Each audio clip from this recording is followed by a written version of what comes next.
Today's episode of Vital Voices is brought to you by Oak Tree Medical Center and King Group of Companies, including Cool Runnings Ice, Color Me Agency, and Retro Games 242. Are you enjoying Vital Voices? Do you find our conversations educational, engaging, and inspiring? Then like, subscribe, and tap that notification bell to keep updated on new episodes and more. Welcome to Vital Voices, the podcast where we amplify the stories, insights, and expertise of the people shaping the future of our communities, our conversations, and our country. I'm your host, Alexis Burrows. Thank you for joining us each week for the nation's most vital conversations, where insight meets impact. Today's episode is another special one. I'm once again joined by my wife and co-host, Dr. Paige Burrows, as we take a look back at the powerful lessons, themes, and truths shared during our first segment of our Couples in Purpose miniseries. From faith-filled risk to legacy-driven leadership, these stories weren't just inspiring, they were transformational. So whether you're single, dating, or doing life and purpose with your partner, we invite you to lean in as we reflect on what it means to build together, lead with intention, and leave a lasting impact on each other and the world around us. So let's dive in. So, it's been a very interesting 3 or 4 weeks here. It sure has. It really has. I like to do a little insider baseball, so to speak. We launched Vital Voices back in November of 2024. So we're about a little over 6 months in now. I think 7 months, just thereabouts, from when we first started. And when we started, when I left my former employer, we were having breakfast one morning at Acropolis, me, you, and the kids. And we had a conversation with Athena, who is one of the owners of Acropolis. And we got this idea about, telling their story in particular. Right. And we kind of sat on it. We didn't push it right away. And then over time, it kind of, it went into dormancy for a little bit, so to speak. And then we turned around a few weeks ago, and it kind of reignited, rekindled, and I was like, why don't we just do a full series on Couples in Purpose? Right. Because obviously, we've been doing work for Oak Tree. So we've, built relationship with Don and Christy. Obviously, we had more conversations with George and Athena. And then some people will call it serendipity. It's probably just divine intervention. We ended up talking with Dr. Tira Davis Henderson and her husband Kenston. They were coming into town for a ministry conference. Training. Right, ministry training conference at our church. And it was like, well, we have our first 3. Maybe we should just, let's dive in and let's do it. And so for our listeners, this is very much something that was equally a thought and an idea and a plan, but then also just kind of like divine timing of when it happened. And we've seen the commentary. I've gotten people sharing messages, from having listened to the episodes, watched the episodes, and it's been a lot of positive reactions. I think it's opened a lot of people's eyes to what, not just, because obviously a lot of it has been about marriage and partnership in terms of working together, but even just in more generally speaking, just the idea of how do you build a marriage that thrives and succeeds in the midst of what we know is a very crazy world that we live in nowadays.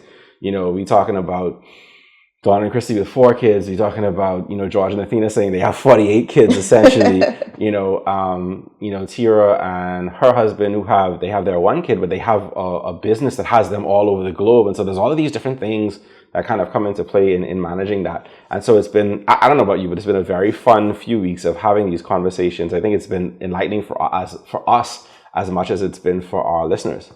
Right. I think what has resonated with me has been the similarities. Mm-hmm. Like the individuals, they're not intimately connected to one another, right? No. I mean, but being couples that are rooted in faith, Mm-hmm.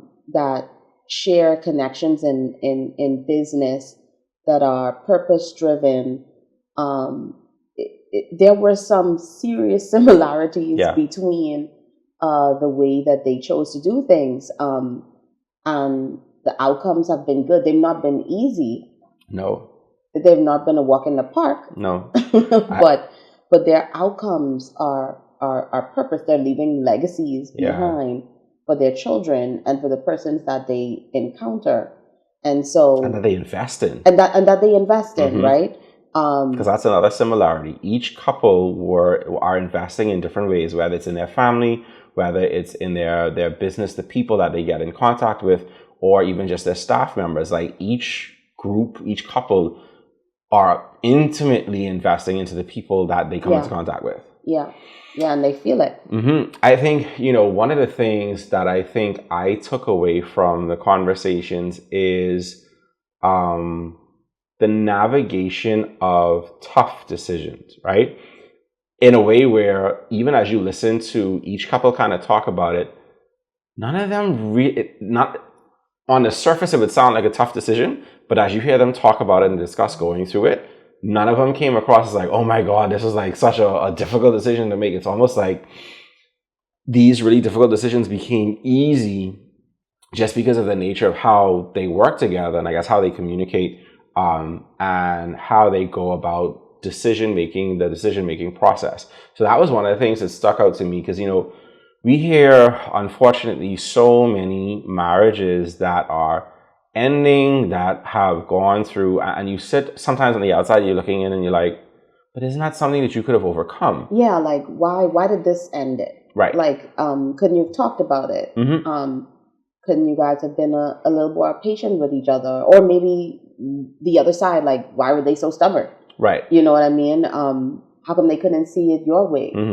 And with these couples, alignment seemed to be, purpose was a theme. Yes. And as we go over the different themes, we're gonna draw out during this episode some of the themes that we found that were common between them, that helped them overcome, that helped them navigate the challenges of life that we all face, right? They didn't face things that were super unique, right? These are the types of challenges that we all face as married couples and persons really doing life together and trying to make sense of it all. I loved Tira and Kenston.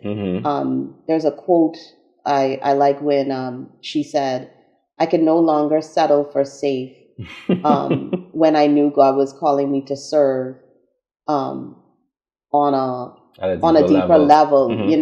Letting go of what's comfortable, was a theme that seemed to permeate across the board. Right. So for Tira, it was, leaving that traditional space of higher education. Obviously she's a doctor, I think, of education, or in the education realm. She's not a clinical doctor, so to speak, but she was working in a university. She had, what in her mind was everything that God had set out for her. And then it was like, no, now it's time for you to take a step back from that and join your husband in the work that I've called him to do and called y'all to do together. And it's like, And then similarly, when we talked with Athena was like, when she first joined up, when they got married and she joined up with the business, she was like, I thought we were going to be rolling in money. And then I think George had this statement of, what if it's not for us? What if it's just for us to sow and invest in the people around us and to just kind of give? What if it's not about money? Right. What if it's not about money at all? And you see that in hearing them kind of talk through that sort of space. I think that's the one thing, each of the couples are successful in their own right, but I think a consistent theme has been financial gain, and money has never really been the focus. Purpose. Right? It's still purpose first. And I think that's even why when we thought of the theme, it was like couples in purpose, because yes, you can chase financial success, you can chase notoriety, you can chase all of these different things, and all of these couples have it in different ways, right? Like you have newspaper articles and your social media is blowing up, or you're being awarded for different things, and they're experiencing this. You're known in the community, but it's like, yeah, we're not chasing all of that. What we're chasing is the purpose that God has laid out for us.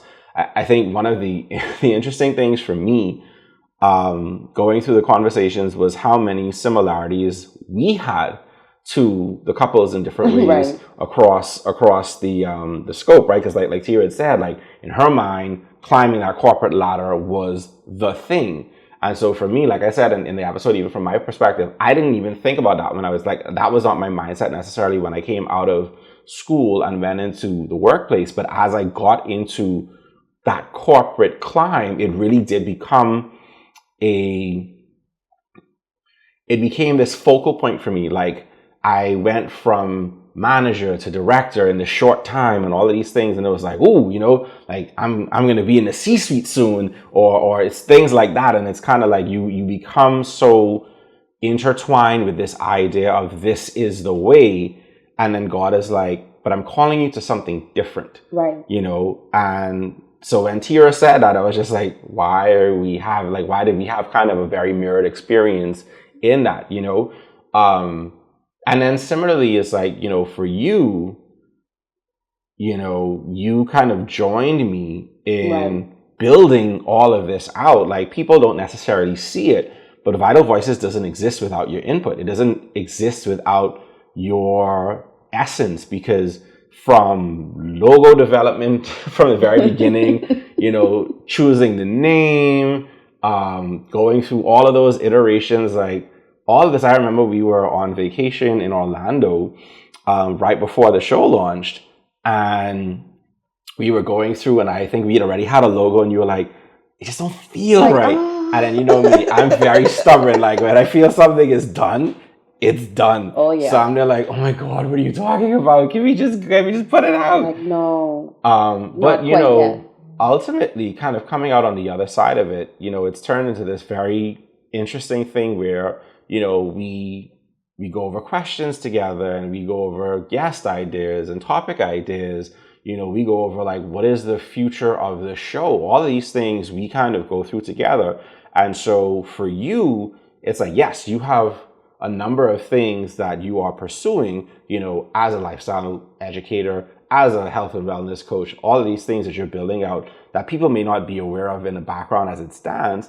But at the same time, it's like you're working on that while also partnering with me to say, hey, I want to make sure this thing that we're doing, that is ours, is being done at the highest level possible. And so it's that same thing for you of managing, okay, I'm giving my essence here while also saying, well, you know, there's also stuff that I want and I'm purposed to do as well.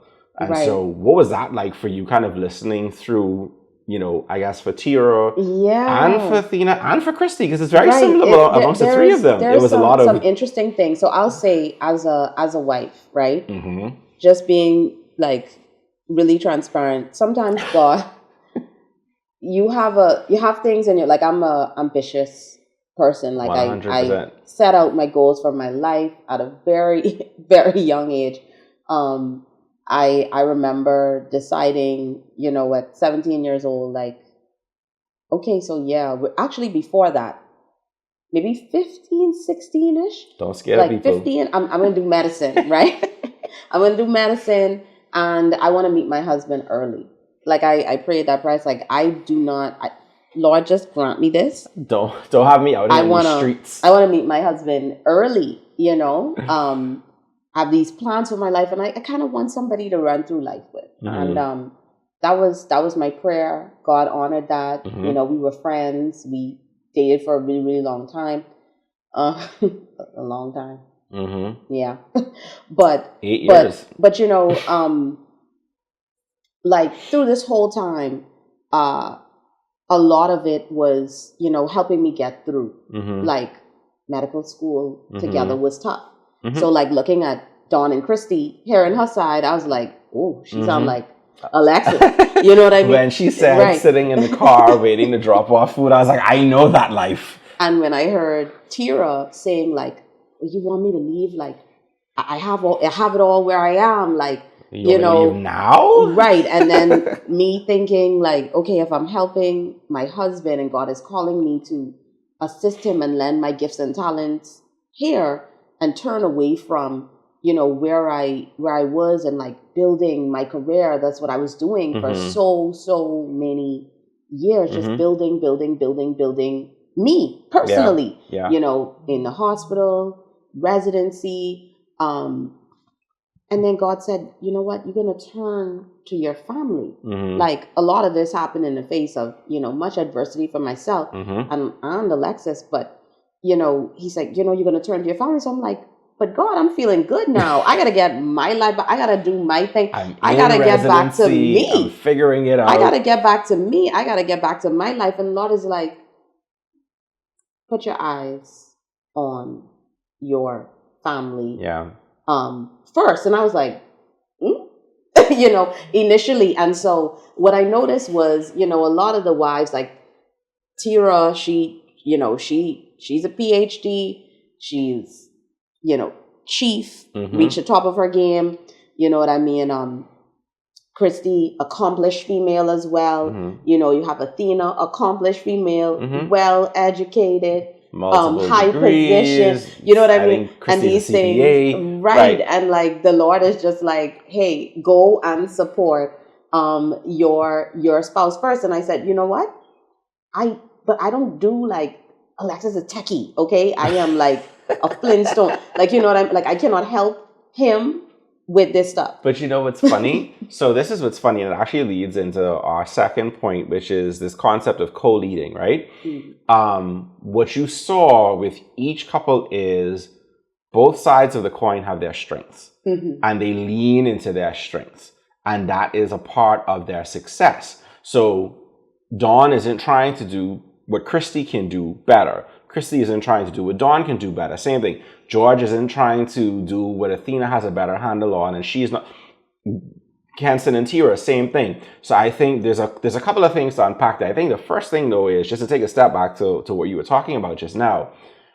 I think what's important, and I think the most important correlation between the four stories, so our three sets of couples and us, is that in each instance, it was God-led, right? It wasn't the husband saying, I need you to come behind me in this business. It wasn't that, right? It was God leading you and each of those women in their own way to say, hey, this moment in time, this next segment of your life is going to be you partnering with your husband in this way. And I think that is a critical component, because if it's just some, and I'm going to walk very lightly with what I say, if it's just some old school misogynistic idea of, hey, the wife should just be in submission to me and what I say, that's problematic. But if it's God breathed and, hey, this is the purpose and the direction that I have you in, to be a support, to be a helpmeet, to be that in this way, in business, in partnership, in a formal capacity, right.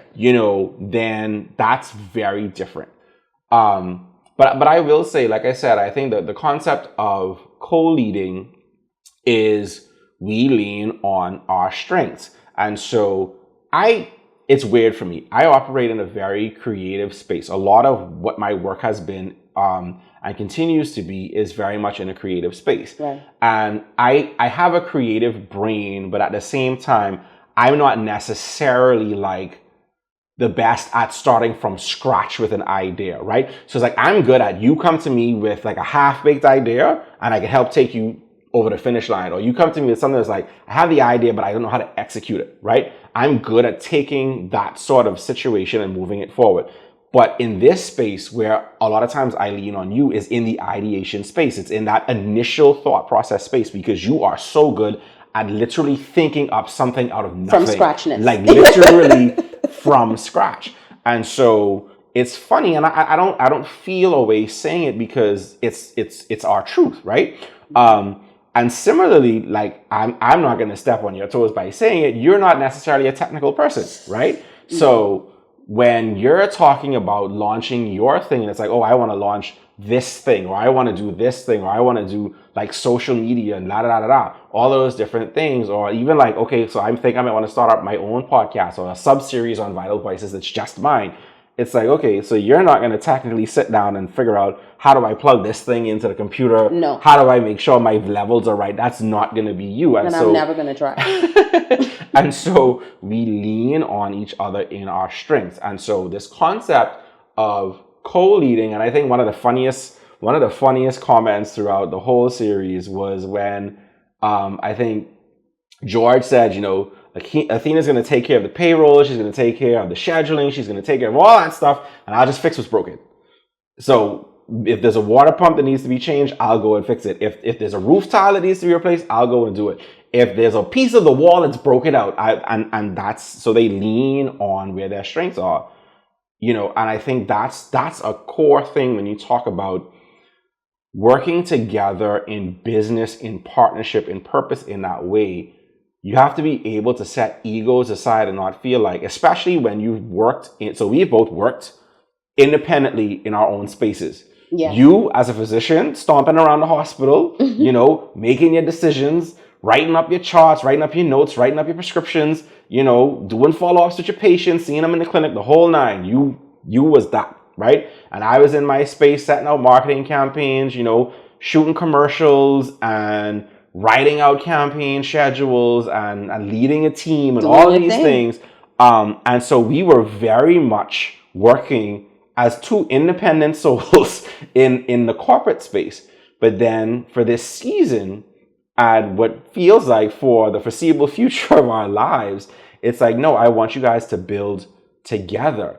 And so I have to, and I know for me, it's been difficult at times because when you work in a creative space, you want to feel like, but I should have like ideation from scratch, like as a thing that I do, because it feels like it don't make sense. But then at the same time, it's like, well, no, you're not working by yourself. You're working in partnership with someone who has that like to a T. Lean on her in that way.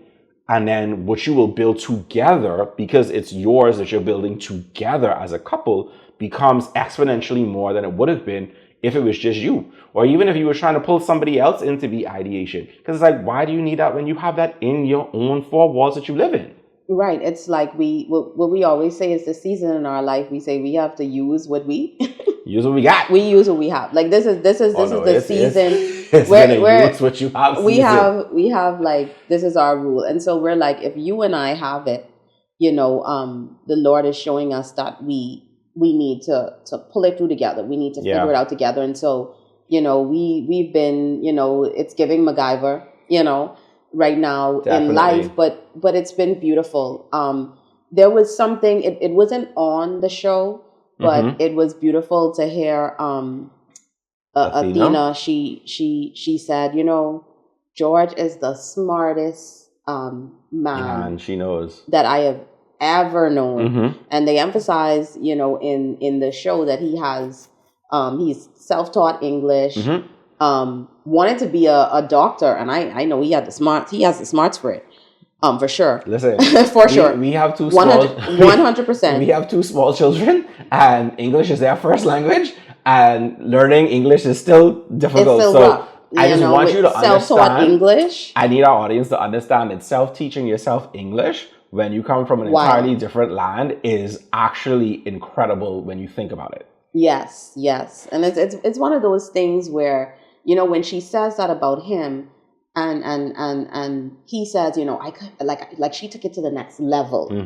Like I was doing this thing, my hands was literally in everything. Yep. I was exhausted. I was here late into the night, so many nights, and then I got a wife. And then I didn't just only get a wife, which is amazing in itself, even if you have two separate things going on. Right. But I got like a partner in business and a partner in life, and it made life so much better. And they had expansion after expansion after expansion. And I could say, I always tell Alexis that he's teaching me, now how to work smart. Like I always tell him he's brilliant, literally probably the fastest learner I know, especially as it pertains to things that are technical. I don't know how you could know how to do so many different things, but also like one of the most efficient persons that I've ever met. Like, I don't know, you ever see somebody who can like take something that would have taken you 2 weeks and then in one day they say, that's it? Is this what you were stressing about? And it's one of those, it's one of those things where, if it is that we lean on each other's strengths in marriage, we are able to create things that are much greater than the sum of our parts. And that's what I've learned, practically, literally living it. And also in seeing that other couples are also living it and doing it and getting it done, obviously with God's help. Yeah, I think one of the cool things for me is just seeing how other couples in similar circumstances are working these things out, right?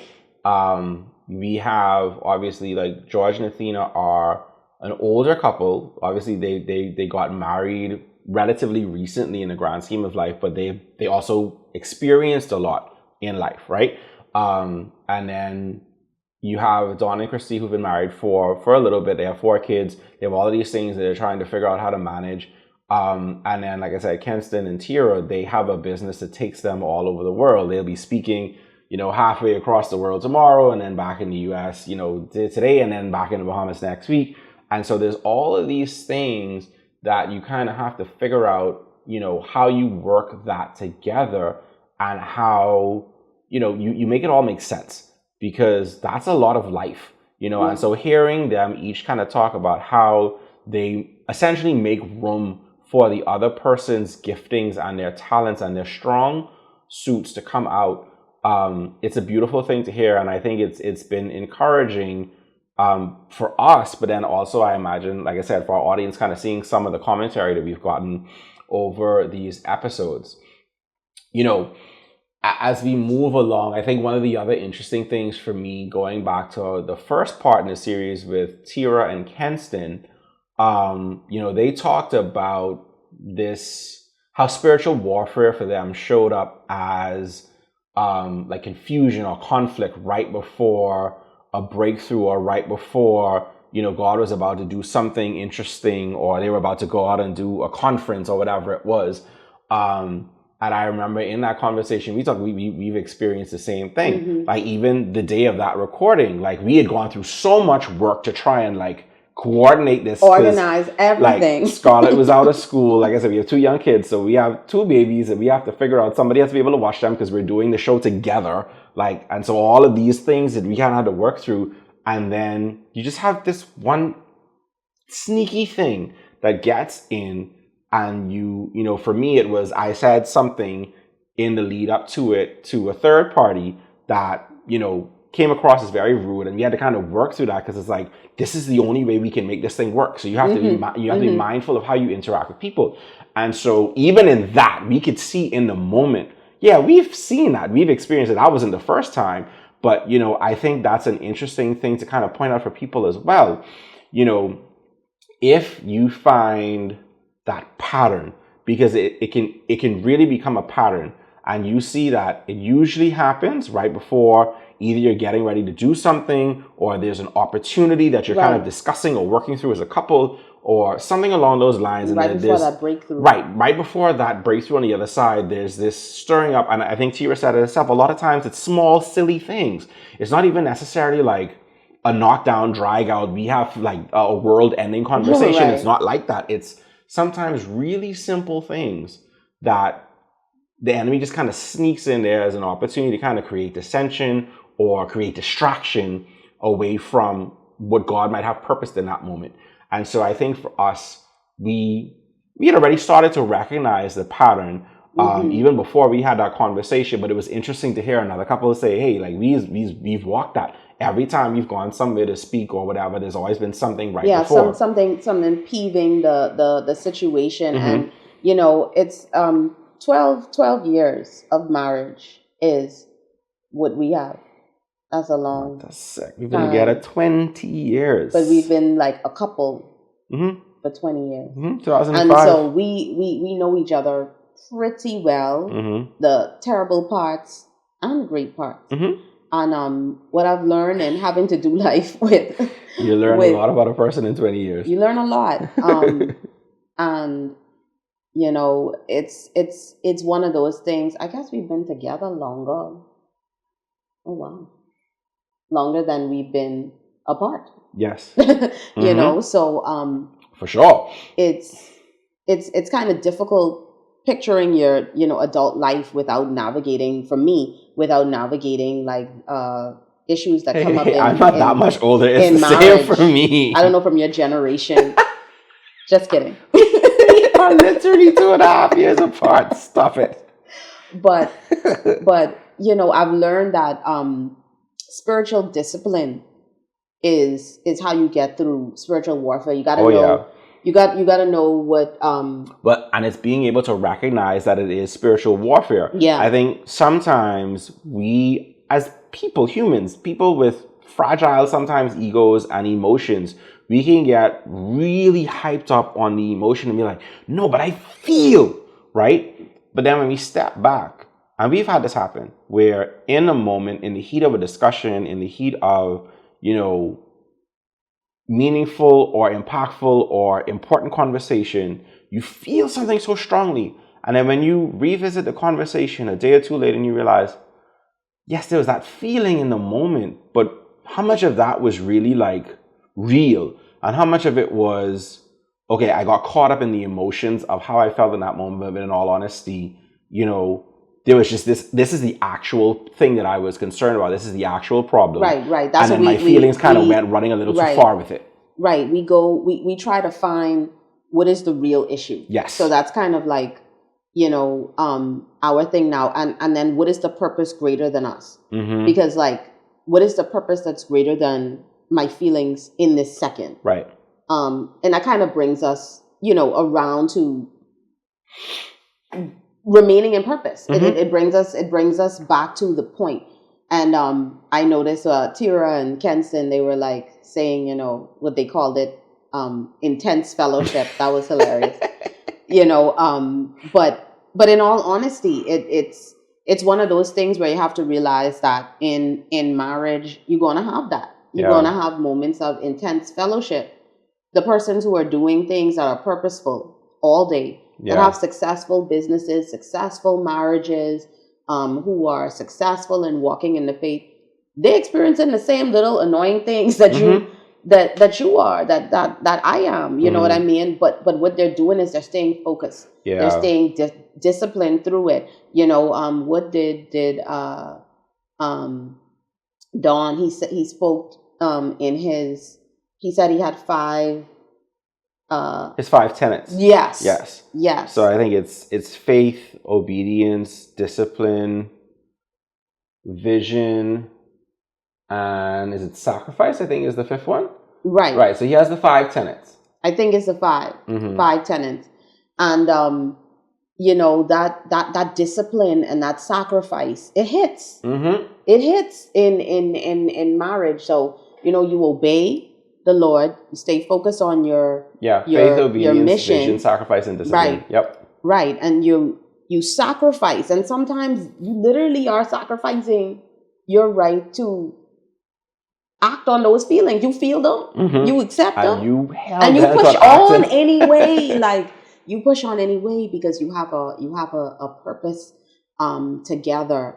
And you understand that you're not fighting against flesh and blood necessarily. Right. You know what I mean?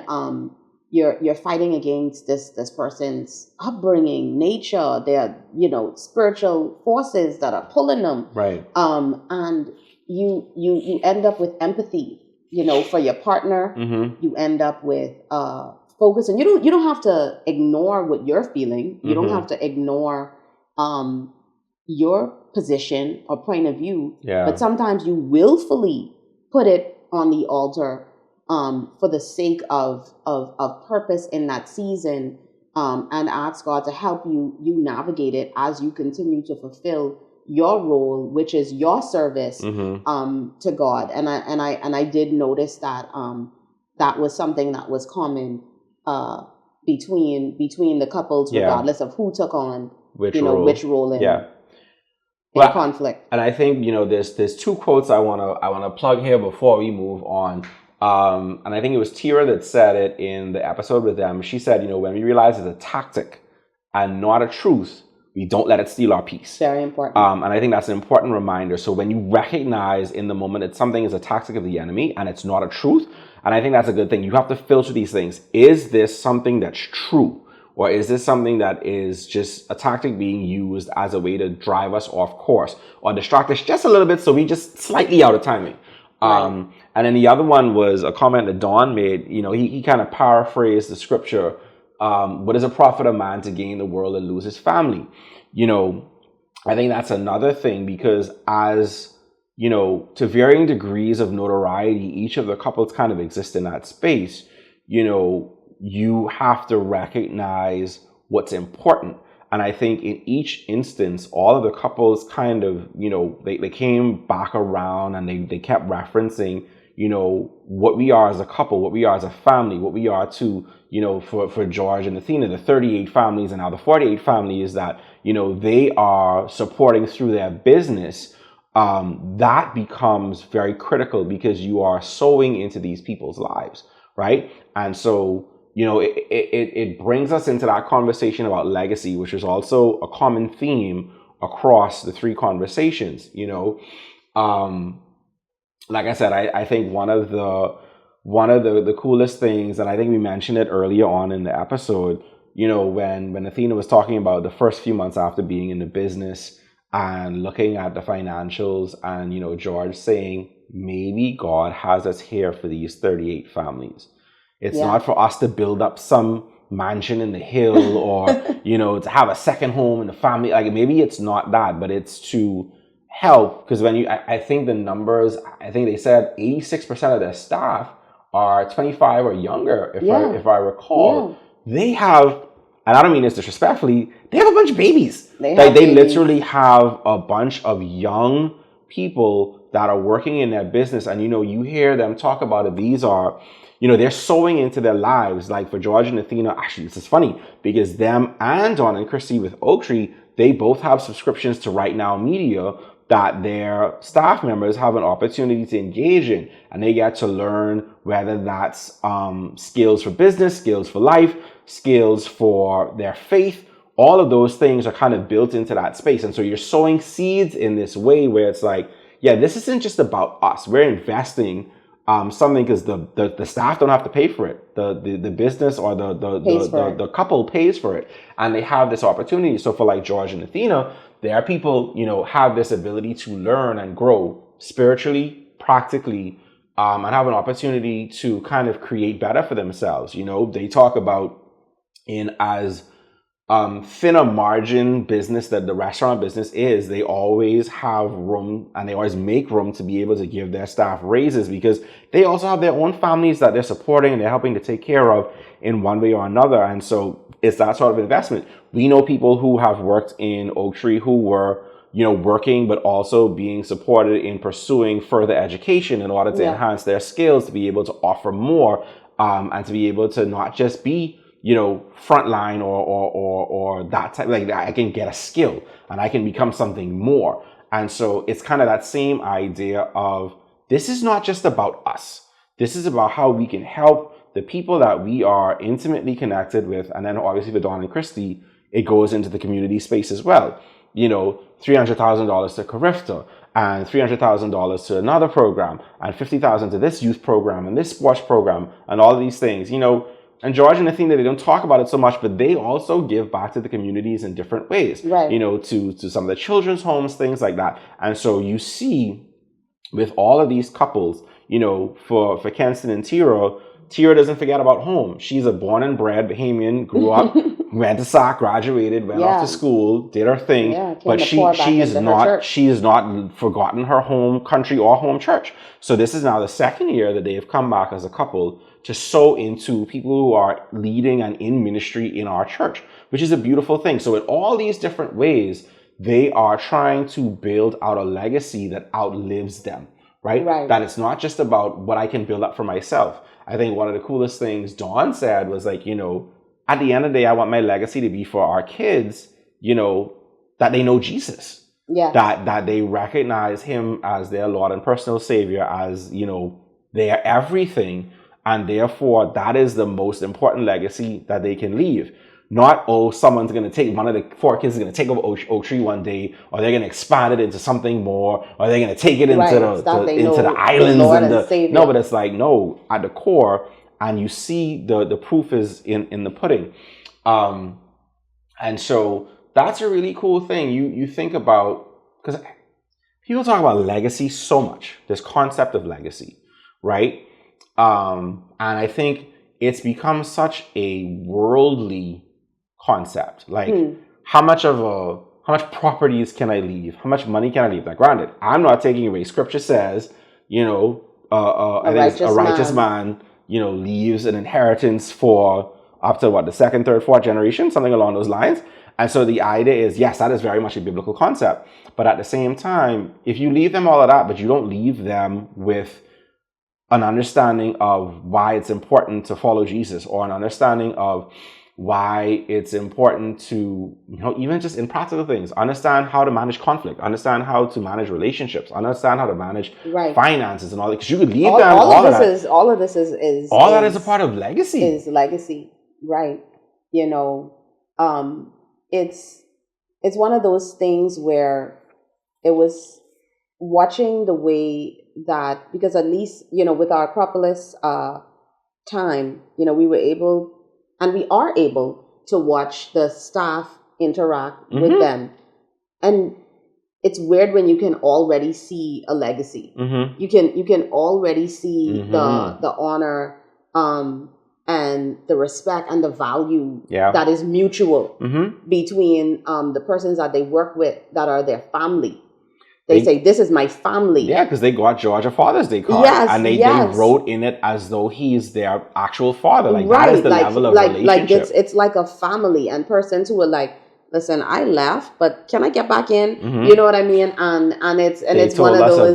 They told us about the guy who's but it's one of those things where you could start to see legacy unfold even while they're still here. Yeah. But the mission really is just to do right by people, to have excellence, and to live in a way that's purpose, that's honorable, and you see the fruit, and that's kind of like a bit of the beauty that we've seen reflected in these couples. Yeah. It's cool. I think Athena had said, it's not just about you, it's about who you're impacting. Are you bringing encouragement? Are you bringing light?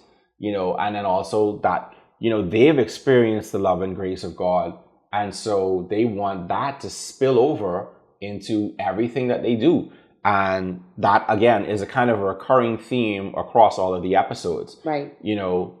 I think, a big takeaway overall is that, one of the key foundations to a marriage that lasts, a marriage in purpose when you're working together in business and in mission, is that you have to have God at the center of it all. I think the most important key thing that correlates these three episodes and these three couples is that God is at the center of it all for all three couples. Yeah. And so when you have that, it's the concept of the threefold cord. You can't leave this conversation without taking that part, because you can do all of these other things. You can attempt to do all of these other things. And there are biblical principles that if you follow, whether you save or unsaved, there will be some degree of success, right? For sure. But this idea of building something that lasts and that resonates and that leaves ripples in time, so to speak, positive ripples in time, is enhanced and in some instances only possible through that threefold cord. So, as we wrap up, I guess, kind of just looking at our own personal takeaways and reflections, is there any quote or any moment in particular across the three episodes that hit you the hardest, and why?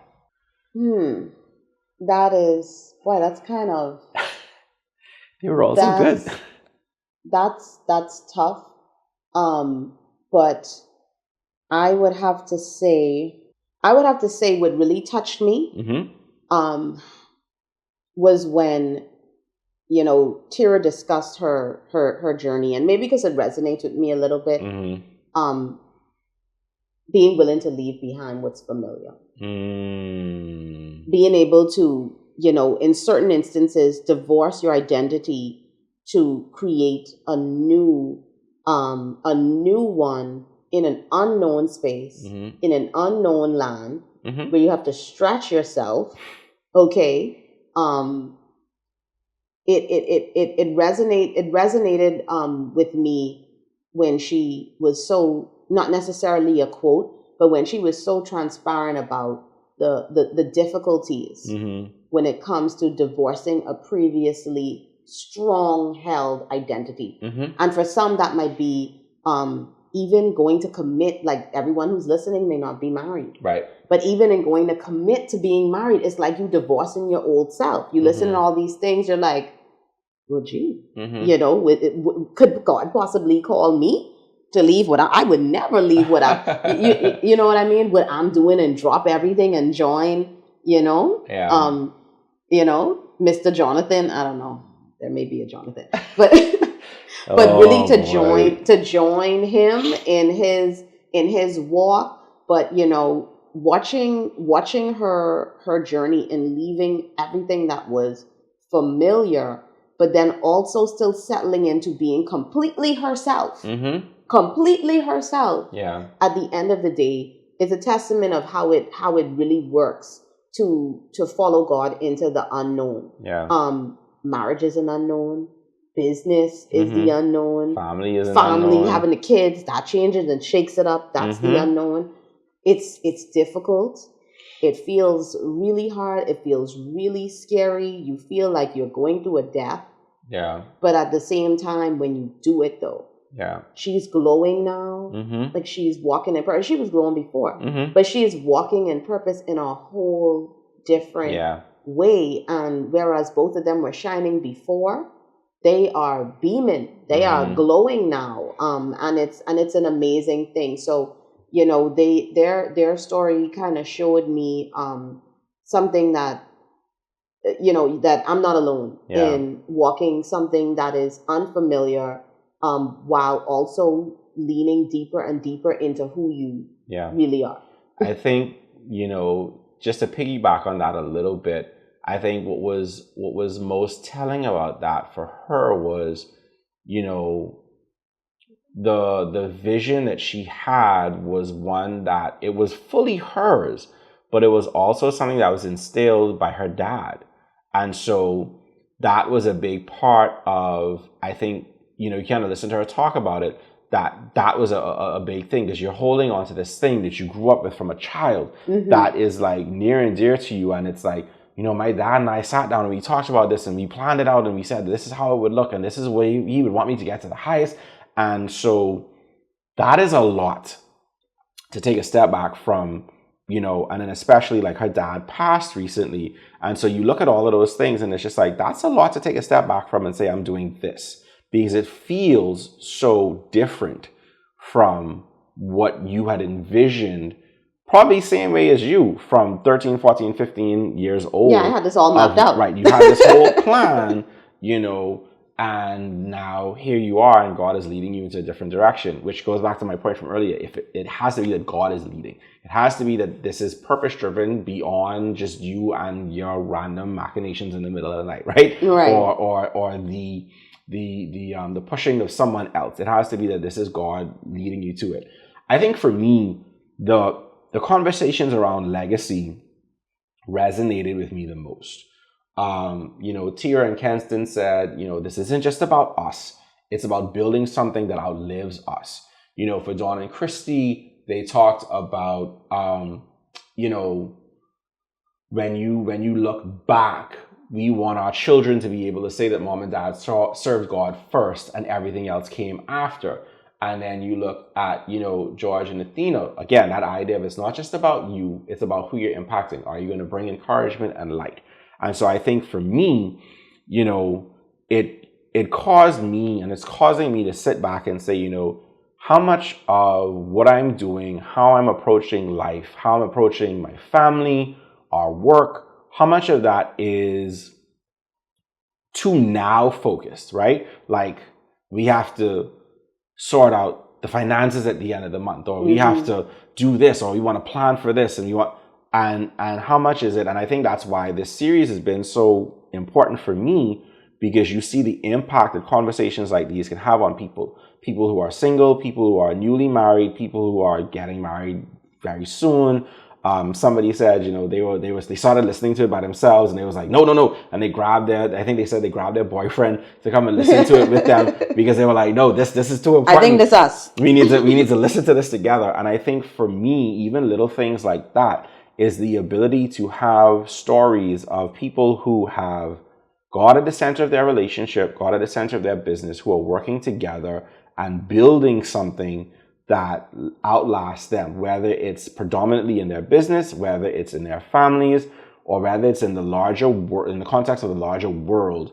I think that for me is like, take a step back and move out of the space of sometimes being so, what do I just need to do in this moment to get to the next day? And more so like, no, what are we doing and how is that impacting everyone around us? And how do we leave something behind that does outlive us, that does impact the future generations, where our kids can come back and say, if nothing else, what I know about mom and dad is that they served God first. And that was the most important thing, and everything else kind of came after that. How have these conversations stretched your definition of purpose or partnership, or is this kind of just in line with what you thought already? And it was pretty much in line with what I thought already, and it's mainly because prior to this we had committed to the journey. Right. We committed to the journey of marriage 12 years ago, and now we committed on a different journey that we would support each other, not just wild ride. not just life, but also in business. And it has been an interesting thing, watching other couples do it. It's been encouraging. It's been inspiring. Yeah. And it shows me that it is an honor. Everyone's not going to be called to do it this way. No. Sometimes you supporting from that because you're not really that much of a distance, right? No, like you guys, you live together professionally from a distance. Professionally from a distance, right? And that counts very much. And in the future, we're going to have couples. I pray that we get to do another mini series with couples that there are plans are slightly different, right, than the previous couples, because there are other ways to do it. Yes, there are other ways to do it and remain entirely supportive, remain entirely you're entirely spirit led, and but this way is an interesting way. It's the way that we're doing it in this particular season, and it's doable. Yeah, it's doable. I think for me, if there's one word of encouragement that I would leave with our listeners, if you're a couple and you feel stuck, that there's more, but you're fearing the cost. So whether you're looking at getting married, whether you're already married and you're considering going into business together, the one thing I would say is start in prayer. Individually and as a couple, start in prayer. Go to your father first, your spiritual father, the one in heaven. Sorry, I gotta be clear because there's so much. Yes, but go to the one who created you, and ask him, and if that means taking time to fast, set aside that time, pray, and get the direction. Because I think one of the most critical things is it has to start there. Your relationship has to be intertwined with God. It has to be God at the center of it all. And if you're not doing that, if you're not getting the answers there first, then you might have some challenges. Secondly, I would say, seek out wise counsel. Find an older couple, find, whether it's your pastor and his wife, an older couple in the church, someone who, whether it could be your parents, it could be your partner's parents. Selfishly, I would say listen to these episodes, because I think there's a lot to be gained. It serves as a form of counsel, right? There's a lot to be gained from that as well. But I would say definitely, seek wisdom. There's a phrase, there's a verse in the Bible that says wisdom comes from an abundance of counsel. Yes. So, you're talking. I think it's Proverbs. Right. I might be bastardizing it a little bit, but the idea is, you get wisdom from seeking out the counsel of many who are also wise, right? people who've lived the journey, or people who are able to speak from a place of understanding. And I think that is one of the most critical things. Pray individually, together as a couple, and then seek wise counsel from people who are able to speak from a place of knowledge, wisdom, and understanding. Right, and also, accountability. Yes. The Lord Himself blesses us with wisdom when we pray for it. We do learn from one another's experiences. We have to have the faith that God can take us through, and then we have to have those individuals in our lives that help us press forward with what it is that we say we're going to do. Yes. And actually do it, and actually carry it through. Yeah, that's a big one. But it's a big one. These couples are not super special. They're regular people, just like me and you. We're just ordinary people. You understand, John Legend vibes. But they're ordinary people at the end of the day, which means that we can push through this marriage thing. Mm-hmm. We can push through this business thing, submitting to one another. Mm-hmm. We can push through doing it the way that God asked us to do it. We don't have to dabble into the way the world is doing it in order to succeed. And that's what I've learned. Yeah. That's what I've learned here. Keep on pushing. You're going to make mistakes. These couples did not do it perfectly. No, we don't do it perfectly. We've definitely made our share of mistakes. You know what I mean? But at the end of the day, when you are putting God first, when you're putting God first, the rest, seek ye first the kingdom of God. That is the first scripture on our board. That is our scripture. That is one of our guiding principles. And the rest of those things. So don't worry too much about, obsessing about the outcomes, obsessing about the money, obsessing about what everything is going to look like. But just put Him first. Seek Him first. Have kingdom-minded purpose in your relationship, in your individual lives and your aspirations, and the Lord will bless it regardless of how it looks today. And so I pray that this is the first of many that we have. It's been fun. It was an interesting little segue for us. It definitely was. Fun. It definitely was. And I've enjoyed this quite thoroughly. I've kind of dragged you into the front and center a little bit. Weird at first, yeah. I've kind of dragged you into the front and center of the Vital Voices space. I wouldn't say kicking and screaming. I think you definitely came along willingly, but with some furrowed brows here and there. But it was a fun experience. I've enjoyed watching you kind of just, even in the 3 episodes that we did, kind of grow. And I'm like, oh, okay, miss, I could have my own show because I know how to manage conversation and segue people from one thought to another. But this has definitely been very fun and it's been very rewarding. So, for our listeners at home, we hope that you've enjoyed the conversations as much as we have. We definitely already have a couple of couples in mind to kind of circle back to the series with some different stories in the weeks and months to come. So definitely be on the lookout for Couples in Purpose Part 2 or Section 2, Series 2, Season 2. We'll figure out what to formally call it.